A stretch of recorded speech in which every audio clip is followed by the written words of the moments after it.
think. Oh, da, da, da. Did you guys miss me? I bet you didn't, but that's okay. Like, listen, I've been busy. I'm gonna show you some pictures right now. Okay, go get yourself something to drink because this is gonna be a long one. You gonna be with us? No, no, I'm sitting over here hiding.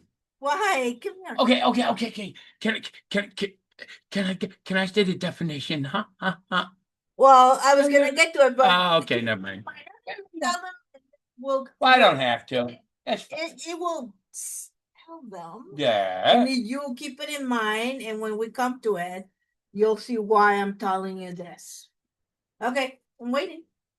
We're waiting What are for we you waiting to. for? You said you was gonna state the definition. Oh, yeah. Doxing. Okay. Somebody said something online to my wife, and it's just really funny. Okay, look, you older people, and I'm older, and I'm assuming you're an older person. You use words that you hear other people use, and you don't know what they mean. There's nothing wrong with that. You just look kind of foolish, and you should apologize immediately when you do that, okay? Because what the word doxing means is definitely not what you think it means. My wife responded to a video that another feller put out there online, Yes. a podcast, right? That's it. This was information that this fella put out there. What doxing is revealing someone's personal information, their address, their telephone number, things of this nature. And with malice is what the definition is. In other words, you're trying to hurt this person. So responding to a podcast is definitely not doxing. So whoever said this, if you ever see this video, you owe my wife an apology and you should think of another word. If you would like to, I mean, perhaps I could send you a dictionary so you could look some of this stuff up, or you could do what I do. I Google it because I don't need any help looking foolish. Just throwing that out there, right? Anyway, hey, God bless y'all. Uh, How yeah, was that? that's pretty good. Yeah. Okay, so I'm gonna tell you. Okay, we've been really busy. A few months ago, two feline cats showed up at our doorstep. Strays. Okay, both of them pregnant, and they proceeded. One of them, tragically, her baby didn't make it, and it was just the saddest, most heartbreaking thing ever. Now, I will tell you that baby, the mama is recovered just fine. She's happy, content, well loved, and well cared for in this house. Okay, then uh, the other mama that showed up pregnant proceeded to have a bunch of kittens. I'll show you. Let me see. I'll share. I want to share with you some of these pictures so you know what's going on. Oh, yeah. Yeah, let's share. Okay. Okay. There you go. So she had proceeded to have one, two, three, four, five, six kittens. And we spent a good chunk of time fostering them, getting them to where they were strong enough that they were independent, they could eat and be on their own without their mama, so that they could go to a very loving, very caring home. But taking care of these kittens was a lot of work. Here, I'll show you. This one's are 24/7 type. yeah, they eat, they poop, and you have to train them to eat cat solid food. They need to be trained to eat to go use the potty, their cup bags, all these things. 1, 2, 3, 4, 5, 6. This is what it looked like. Now we kept this young lady here and this boy here, and the rest of them went to what I mean, Forever home. forever homes, but the people that adopted the kittens are probably the best home any animal could hope for.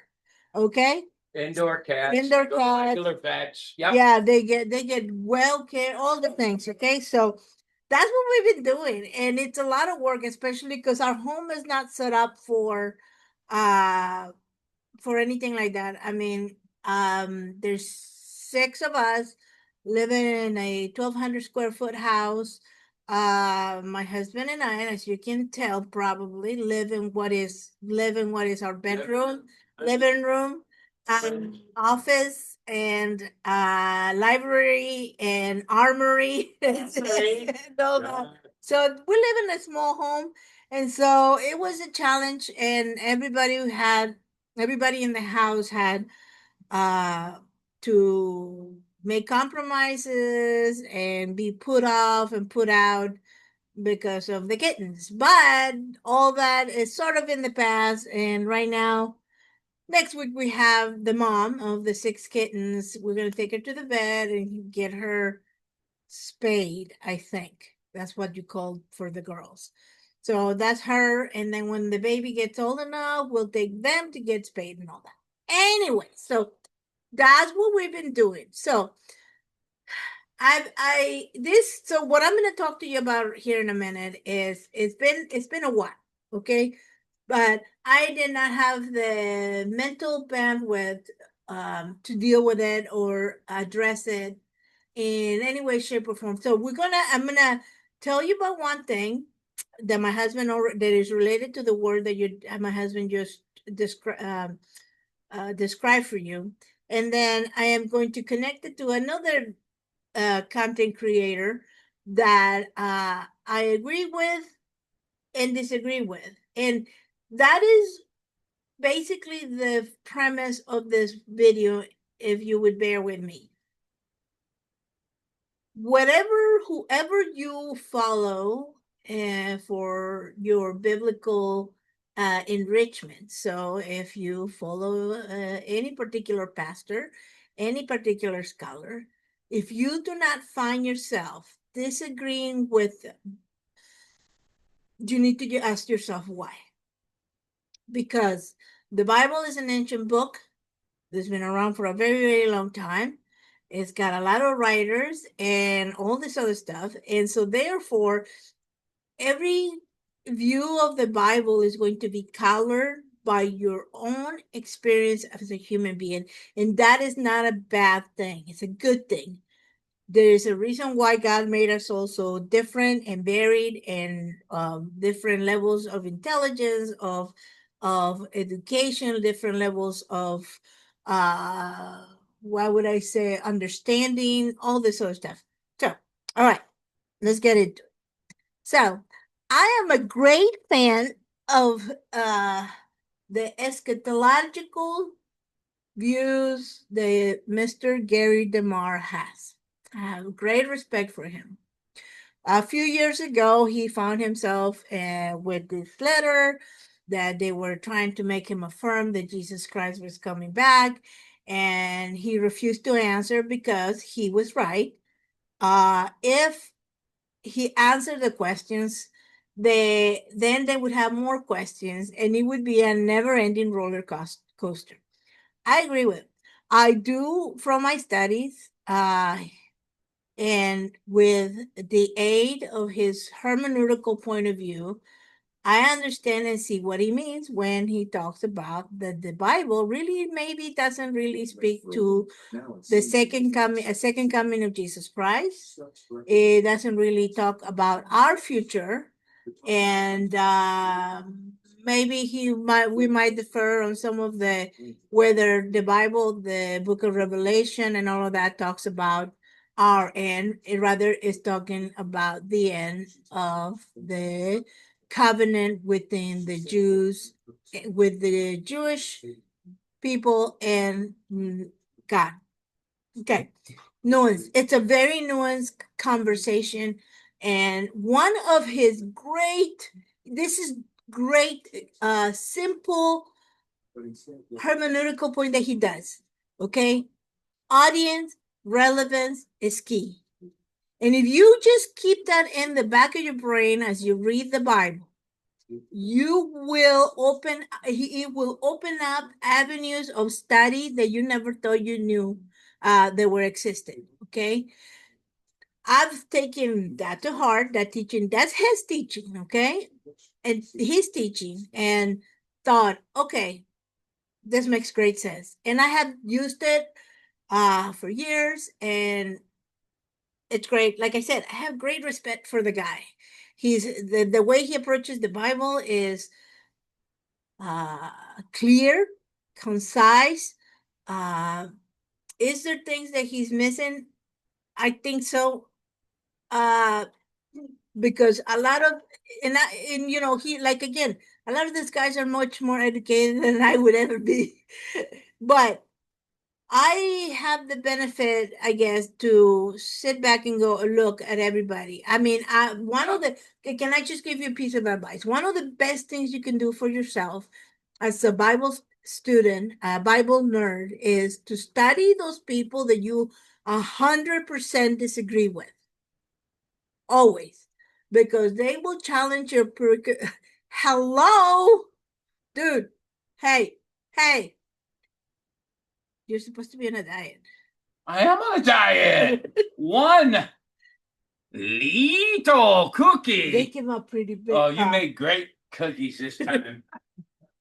So I'm just saying, okay, find someone you disagree with, read their stuff, and give them the benefit of the doubt, which is what I did when people were accusing Mr. DeMar of being a heretic.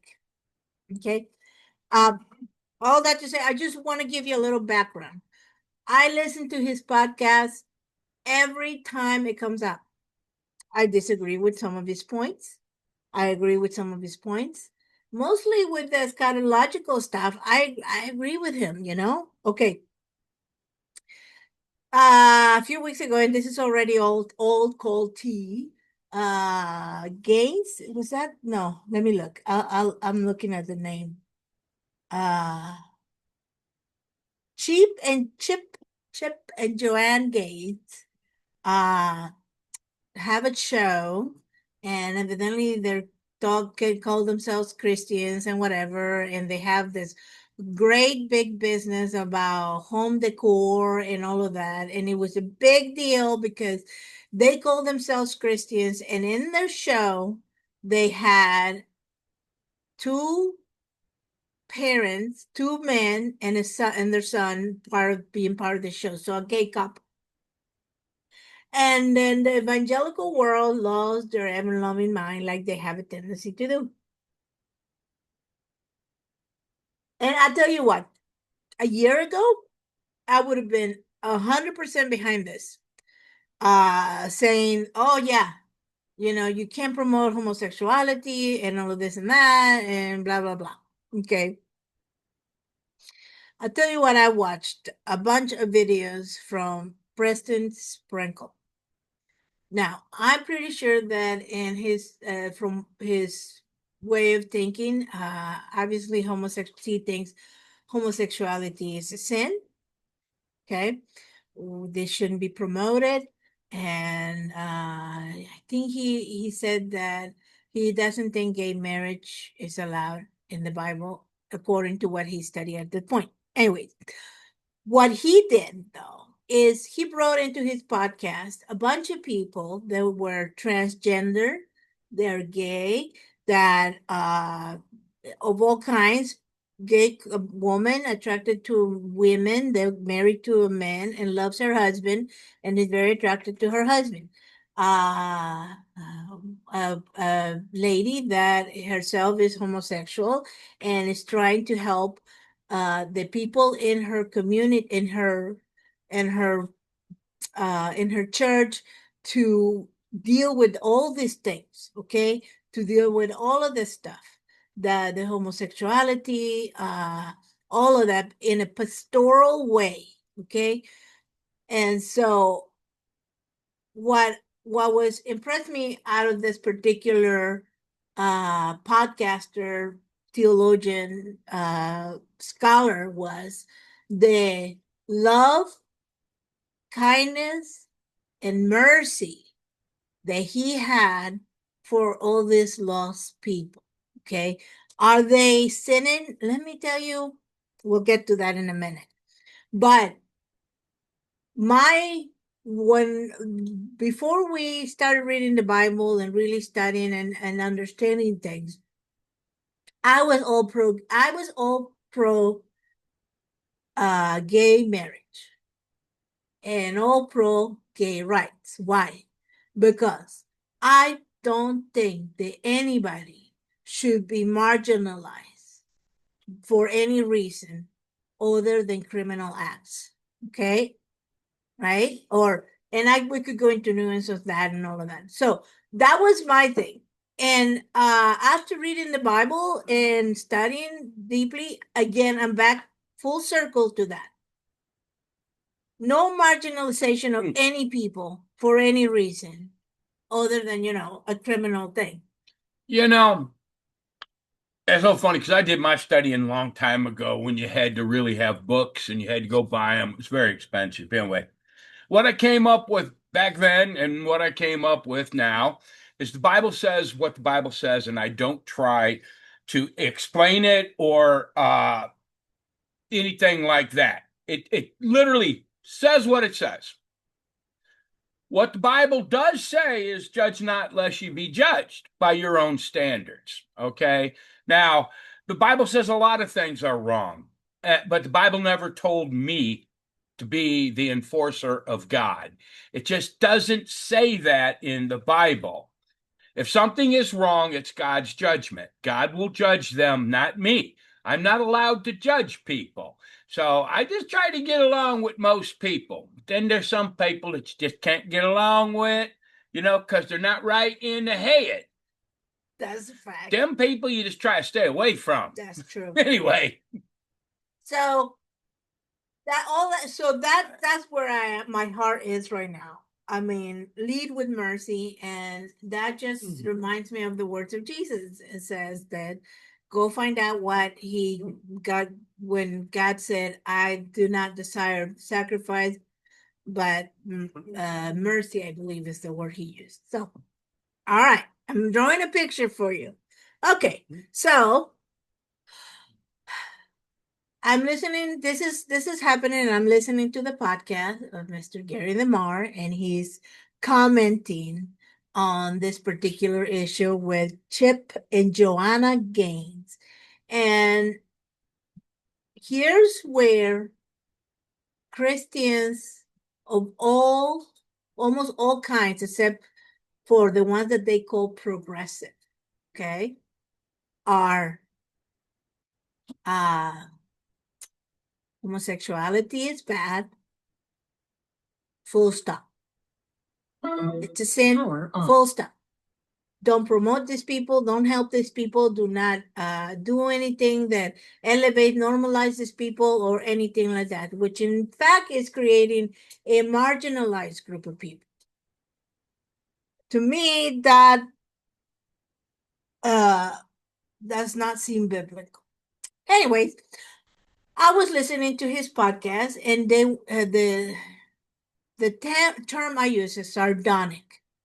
He was him and the gentleman that I'm trying to remember his name. The gentleman that he interacts with in his podcast were like, blah blah blah is bad, yada yada, all of this and that, and they shouldn't be allowed to have anything, and we're gonna normalize homosexuality and all of that. Let me clue you in on something. Homosexuality is as old as the world. Okay.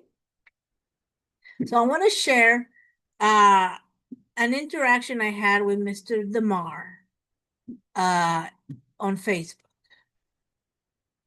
because I very seldom do I comment on his podcast or anything like that, because for the most part I agree with him, but every time there's anything to do with homosexuality and stuff like that, he's very him and the gentleman that he talks to are very dismissive and sardonic and just unkind, okay, and all of that. So when I commented, he posted this on his Facebook page, which is public, friends. I'm not, and he's a public figure on a public podcast. Okay. So he says, after I listened to his podcast, I re-listened one more time to make sure I understood what he was saying. And I said, "Sir, you're being disingenuous and not following your own standards. I have tremendous respect for you, yada yada yada, on all of that." It says, however, in this particular podcast, let me share this with you. It might be easier to do this.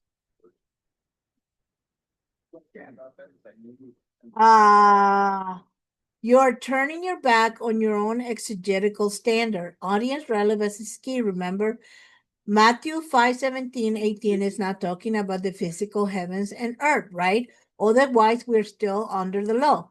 If we are no longer under the law, because indeed Jesus said it is done, then the same relations are not under condemnation. Yet, my biggest issue with this particular episode of your podcast was what the sardonic, dismissive, unloving way in which you talked about homosexual people. Uh, who are made in the image of God, and as such, we need to love them, respect them, and pray for them. It is easy sitting on the sidelines, telling people that they are condemned when it's not your family that will be torn apart, when it is not your children that will have their parents separated, and any semblance of normalcy taken away. Said, "You are much better educated than me, much smarter, but you lack mercy. God bless." I think I was respectful. I think I address his hermeneutical way of looking at the Bible, and ultimately, I don't have homosexual children. I don't know. I don't have any loved one in my family that is homosexual or anything like that. What I do have is compassion, and so I do not feel like I do not believe that Jesus would have us marginalized people in any way, shape, or form because of their sexuality or something. And here's another conversation we don't really have. Is this something that they are born with? Is there something that they are psychologically pulled into? I don't know.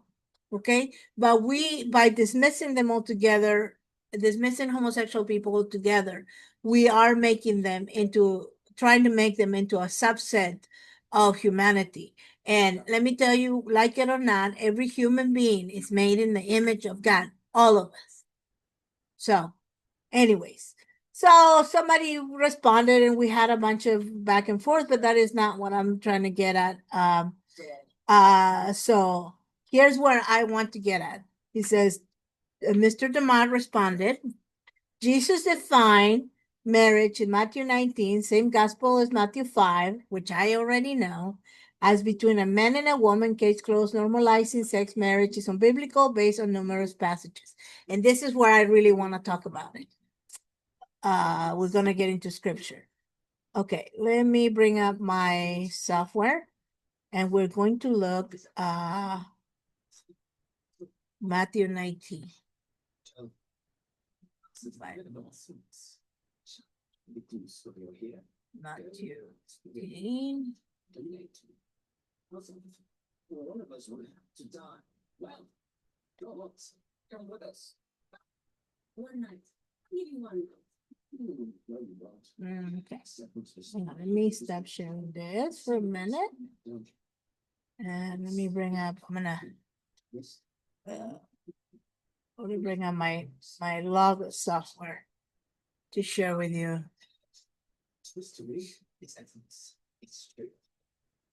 It's not this.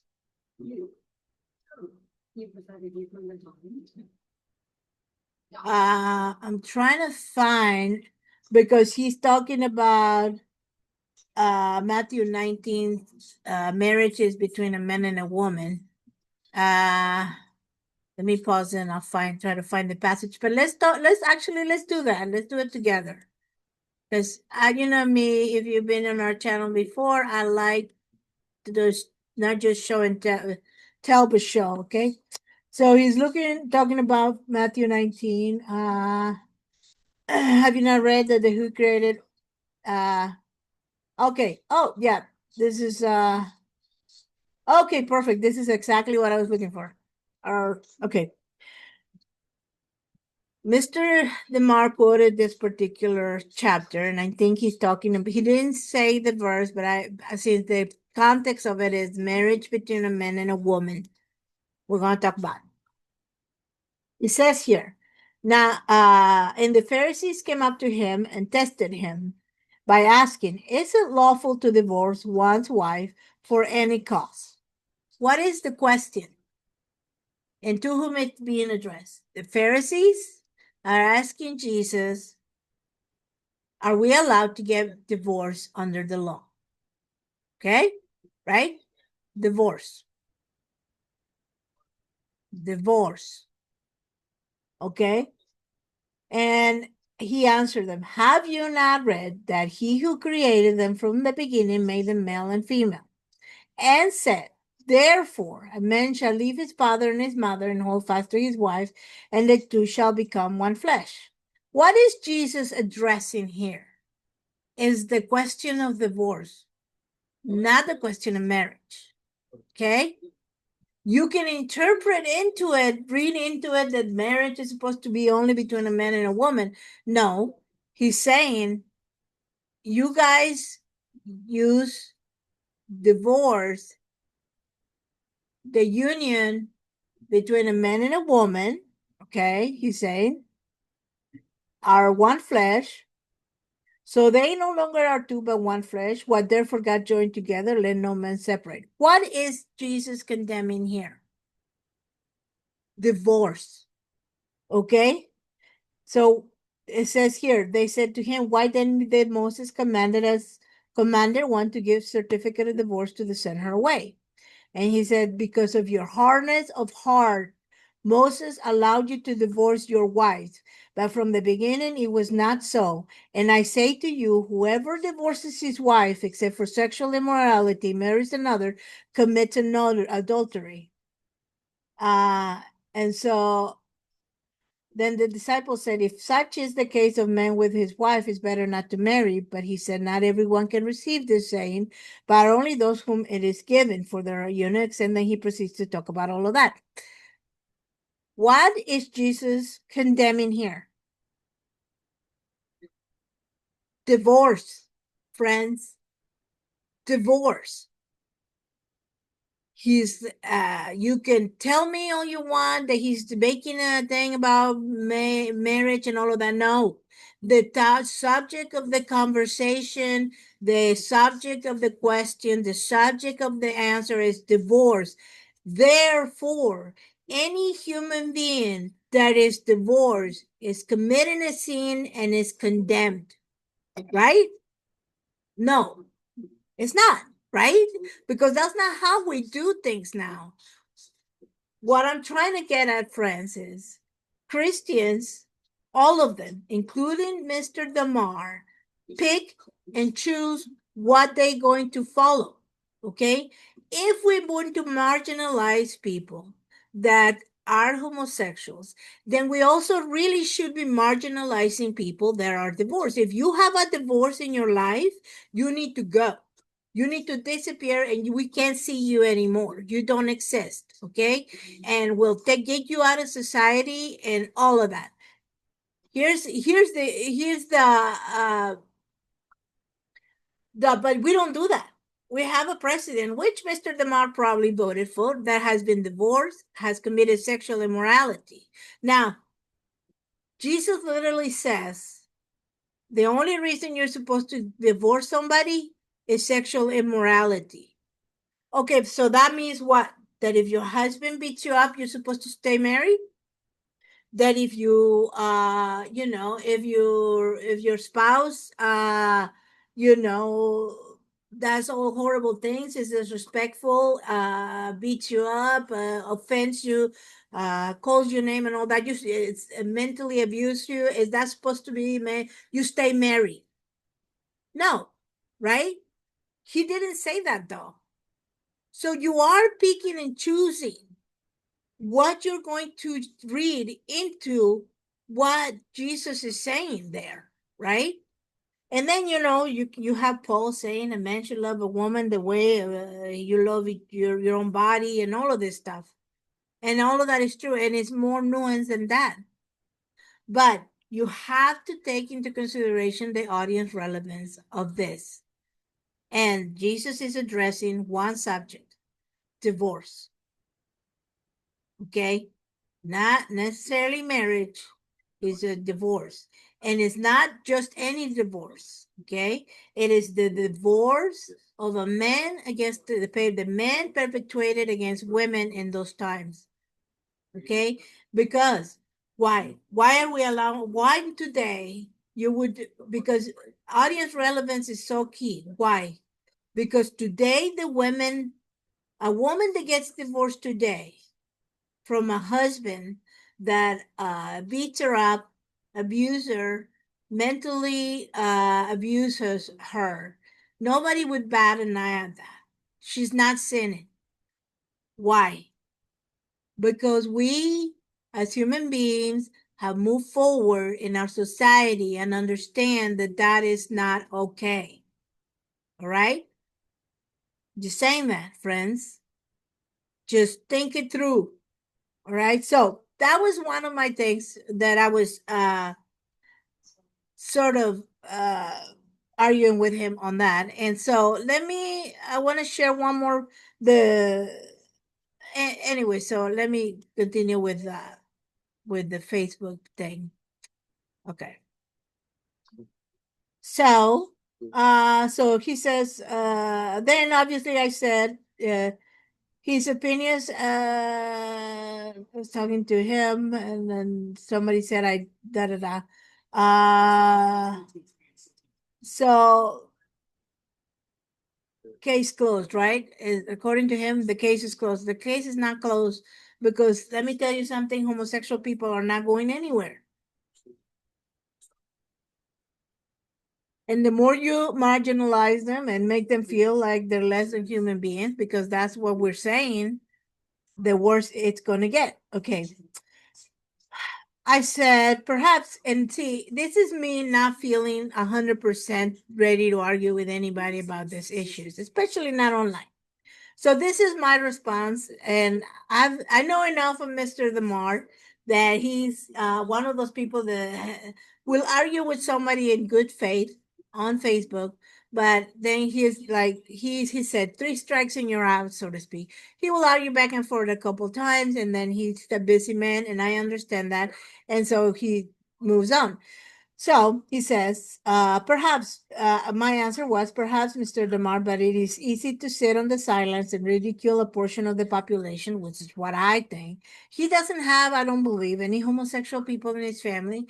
His grandchildren are not homosexual. His family, his sons and daughters are not homosexual. Okay. So that's what I mean by that. You still have to contend with the fact that they are children of God, and I believe that to my core, just like you and I. Funny thing, sir, is that you are in fact using the same strategy to view the subject as those that deplatformed you in the past, and those you contend with regarding eschatology. So, one of the reasons he was deplatformed is because he was pushing for people to look at things through the eyes of the listeners, of the intended audience of the Bible to begin with. And so when you do that, it really shifts the entire Bible around. Okay. And you could have a crisis effect with that. But if you keep studying, you will come up on the other end with a much stronger faith. So when the passage that I quoted at him, it's crucial. Okay. I'm going to tell you why here in a second. So that's it. I said that you can take with it in eschatology, and I said, God bless. I left it there, guys, because I was dealing with cat poop and pee everywhere all over my house. So I didn't have time to deal with anything else. So today I have a little more time, and it's relaxed afternoon. It's Sunday.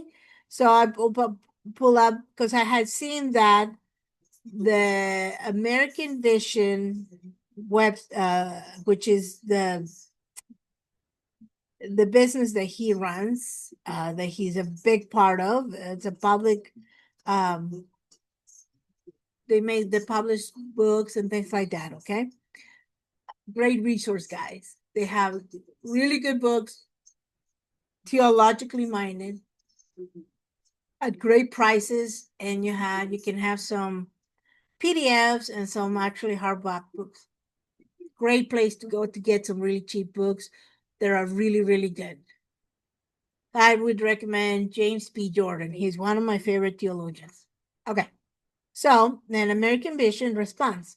You said it is easy to sit on the silence and ridicule a portion of it. What are you talking about? This post podcast was about Christian celebrity. Obviously, whoever this American Life person needs to actually listen to the podcast. Really do. Okay. How is this sitting on the sidelines? One, and two, ridiculing anyone. Listen to the podcast again. Clearly, you have personal emotional ties to this issue. I have emotional ties to it because I view every human being as a creature of God. And, you know, clearly you have the issue, but don't allow that to cloud your judgment. No, I'm leading with mercy. So they assuming that I must have someone in my life that's gay, which I don't. Which, by the way, is not the same strategy used by others to dox Gary DeMar. This I took offense to. I didn't dox anybody.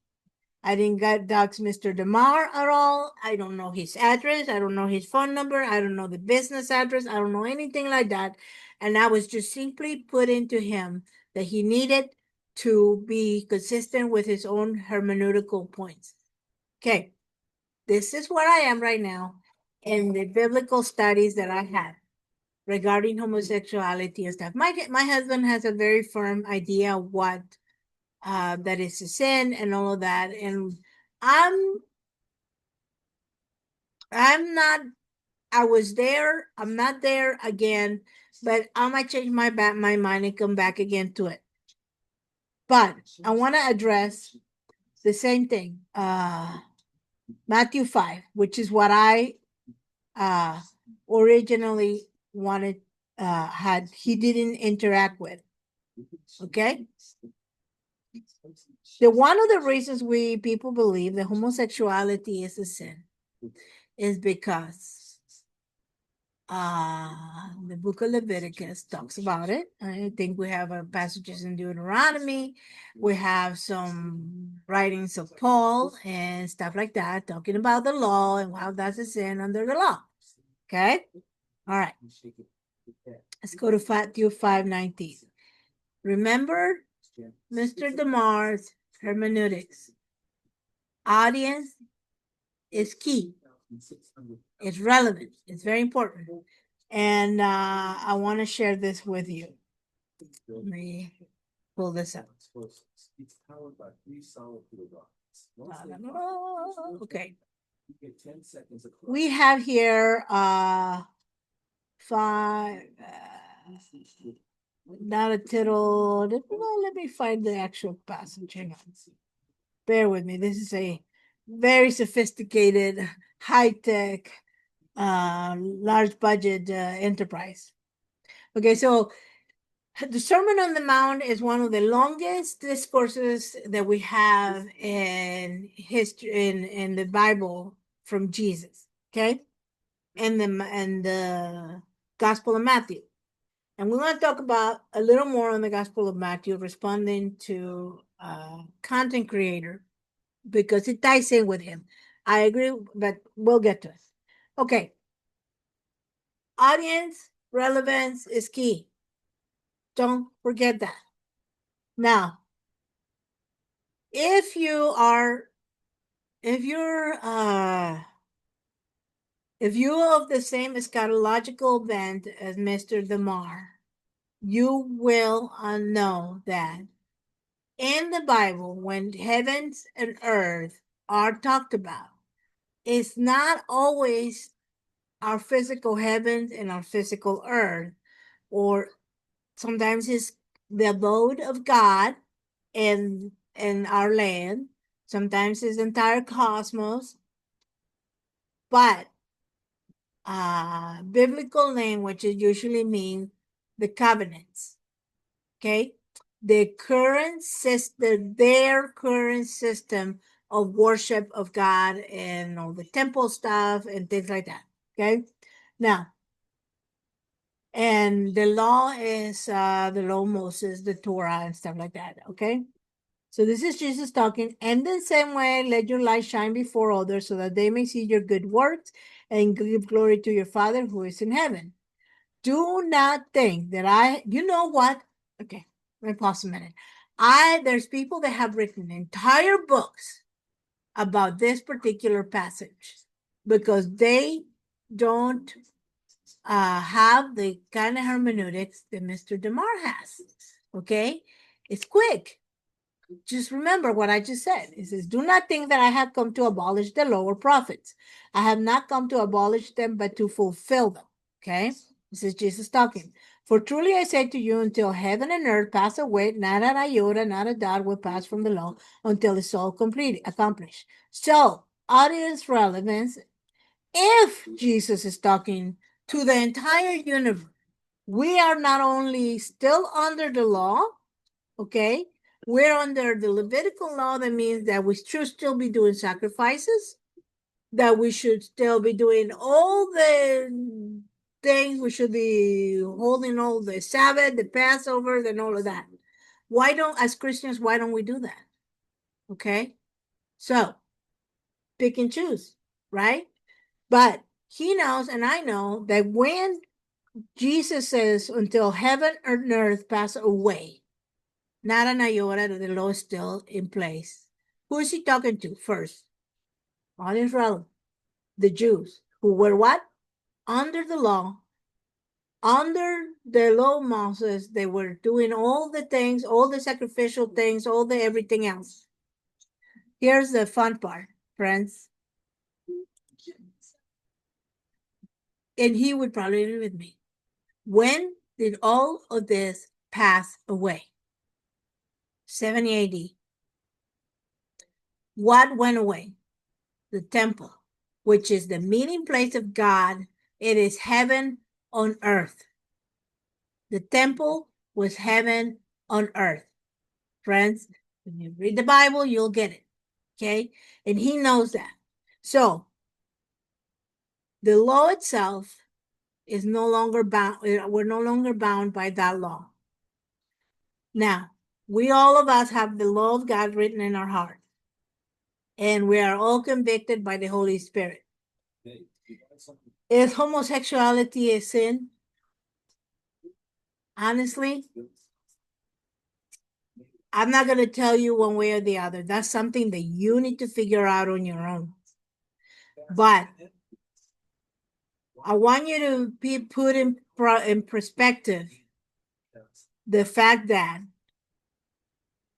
these people that you are condemning are human beings just like you, made in the image of, just like you and I, made in the image of God, and that we have a lot still to talk about and to compromise and all of that. And you know what? Let me see. How long have I been talking, Dad? Long time, huh? How long have I been talking, you think? Oh, Anyways, I was gonna put something not else. my fault this time. I was gonna put something else here. I'll do it. It'll be quick. It'll be quick. Yeah, go ahead. It'll be quick. I want to connect this dot. Okay, we're gonna leave getting DeMar in the past. Power on. I think he's a really good guy. Bluetooth. I think that his teachings are great when it comes to hermeneutics, but he still needs to grow as a Christian. And so do I. I'm just telling you, none of us are fully mature yet. Okay. And this is why I tell you, you should always listen to the ones that you disagree with. Recently, I have been very amused by this particular content creator, Dan McClellan. He's very smart. I've done another video on him. And I agree with him, disagree with, I mean, every video that he does, half of it I disagree with him, half of it I agree with him. And so I want to talk to you. And the reason I want to talk to you about it is because he was commenting on another creator's video about homosexuality. And I really agree with his points here, okay, regarding marginalizing people and being unkind and unloving and all of that. I agree with that. But I want to do a point here. I want to do share the sound because I want you to hear it. This is the same verse that I was trying to get Mr. DeMar to listen to. And this is how many ways you can misinterpret this particular passage. Okay, now watch. This is Right? okay. So he says that the Bible also teaches that we're not supposed to teach that wrong things are right, and puts Matthew 5:19 up on the screen. And in addition to being a bit of a hasty generalization, I mean, I think you could arrive at the same conclusion based on a more competent reading of this text.